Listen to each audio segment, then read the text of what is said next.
कौन सा आर्टिकल कानून के समक्ष, एक आपको यहाँ पर होमवर्क सवाल भी देना है, कानून के समक्ष समानता और कानून के समान संरक्षण बताता है, तो आर्टिकल नंबर 14। 15 जो है बच्चा, किसी से भी भेदभाव नहीं किया जा सकता किसी भी आधार पर, ये बताता है। आर्टिकल नंबर आपका 10 यहाँ पर किससे रिलेटेड हो जाएगा, नागरिकता से। लोकसभा के सदस्य कितने समय तक पद पर रहते हैं, अगर लोकसभा भंग ना हो तो बच्चा 5 सालों तक वो आपका यहाँ पर रहती है एक लोकसभा। लोकसभा के लिए निर्वाचन हेतु जो अर्हता होती है वो आपका यहाँ पर 25 साल होती है, राज्यसभा में वो 30 साल होती है, ये आपको यहाँ पर ध्यान रखना है।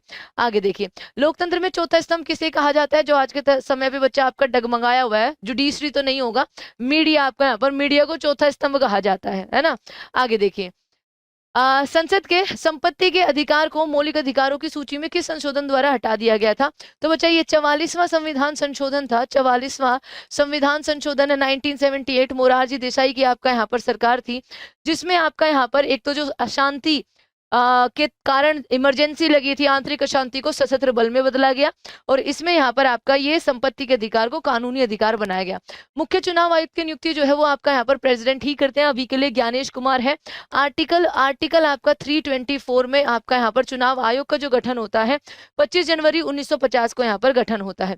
डॉक्टर अम्बेडकर ने किस मौलिक अधिकार को संविधान का हृदय जो है आपका यहाँ पर कहा है, तो संविधान का जो हृदय हो जाएगा बच्चा वो आपका यहाँ पर राइट टू कॉन्स्टिट्यूशनल रेमेडीज, यानी कि आर्टिकल नंबर 32 आपका हो जाएगा।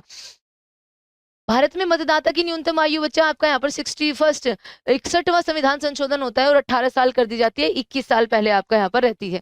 किसी भी कारखाने या खदान में रोजगार के लिए न्यूनतम स्वीकार्य आयु क्या होती है, तो बच्चा 15 साल के ऊपर, मतलब 14 साल के ऊपर, हम सॉरी 14 प्लस से पहले अगर आपका भारी कारखानों में या फैक्ट्रियों में काम करवाओगे तो उसके मौलिक अधिकार का हनन हो जाएगा। तो इसमें यहाँ पर आपका न्यूनतम स्वीकार्य आयु 14 साल नहीं रखेंगे, 14 से ज्यादा रखनी है बच्चा, तो 16 साल will be the right answer.